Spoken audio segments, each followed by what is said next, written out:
নমস্কাৰ বন্ধুসকল, spiritual legal চেনেলটোত আপোনালোকক স্বাগতম জনাইছোঁ। স্পিৰিচুৱেল লিগেল চেনেলটোৰ জৰিয়তে আমি ইতিমধ্যে জীৱনৰ সফলতা, আত্মনিয়ন্ত্ৰণ আদিৰ বিষয়ে আলোচনা কৰিছোঁ। কিন্তু আজি আমি এক অন্য বিষয়লৈ আলোচনা কৰিম। হয় বন্ধুসকল, আজি আমি এটি সৰু কাহিনীৰ আলম লৈ জীৱনৰ মূল্যবোধৰ বিষয়ে এটি বাৰ্তা প্ৰদান কৰিব বিচাৰিছোঁ। আৰু আপোনালোকে যদি অতি মনোযোগেৰে কাহিনীটো শুনিবলৈ যত্ন কৰে, তেন্তে নিশ্চয়কৈ ই আপোনাৰ হৃদয় চুই যোৱাৰ লগতে আপোনাৰ জীৱনতো ধনাত্মক প্ৰভাৱ পেলাব। এদিনাখন এজন ব্যক্তিয়ে তেখেতৰ বৃদ্ধ মাতৃক ৰাতিৰ আহাৰ গ্ৰহণ কৰাৰ বাবে এখন বিলাসী ৰেষ্টুৰেণ্টলৈ লৈ যায়।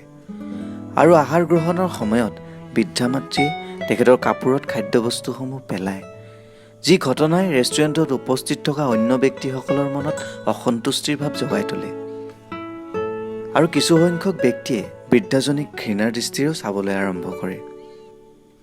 আৰু উক্ত ঘটনাৰ উমান পোৱাৰ পিছতো ব্যক্তিজনে তালৈ ভ্ৰূক্ষেপ নকৰি আহাৰ গ্ৰহণৰ পিছত তেওঁৰ বৃদ্ধা মাতৃক ৱাছৰুমলৈ লৈ যায় আৰু কাপোৰত লাগি থকা খাদ্যবস্তুসমূহ আঁতৰাই ৰেষ্টুৰেণ্টৰ বিল দিয়াৰ পিছত বৃদ্ধা মাতৃগৰাকীক লগত লৈ সেই স্থানৰ পৰা আঁতৰি যাবলৈ আৰম্ভ কৰে। আৰু ঠিক সেই মুহূৰ্ততে অন্য এজন ব্যক্তিয়ে তেওঁক পিছফালৰ পৰা মাতে আৰু কয় যে তুমি ইয়াত কিবা এটা এৰি থৈ যোৱা নাইনে বাৰু? তেতিয়া ব্যক্তিজনে তাৎক্ষণিকভাৱে তেওঁলোক আহাৰ গ্ৰহণ কৰা সেই টেবুলখনলৈ চকু ফুৰায় আৰু একো নেদেখি ব্যক্তিজনক প্ৰশ্ন কৰে যে মই জনাত মই একো বস্তু এৰি থৈ যোৱা নাই, অনুগ্ৰহ কৰি আপুনি মোক জনাবনে মই কি এৰিছোঁ? তেতিয়া সেই ব্যক্তিজনে কয় যে তুমি ইয়াত প্ৰত্যেকজন পুত্ৰৰ বাবে এক সুন্দৰ বাৰ্তা আৰু শিক্ষা এৰিছা, আৰু লগতে প্ৰত্যেকজন পিতৃ মাতৃৰ বাবে এটা নতুন আশাৰ ৰেঙনি এৰি থৈ গৈছা।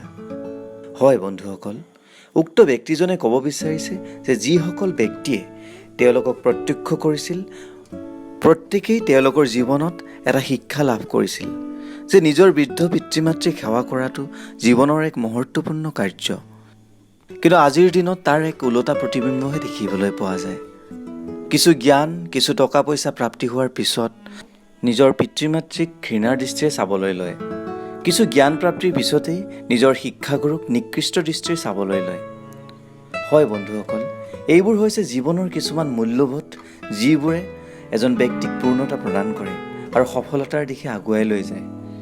মহাভাৰতৰ ৰচক ব্যাসদেৱে কৈছে, নষ্টেই মাতৃস্বয়ং ছায়া, নষ্টেই মাতৃসমাহ গতি, নষ্টেই মাতৃস্বয়ং ত্ৰাণা, নষ্টেই মাতৃস্বয়ং প্ৰিয়া।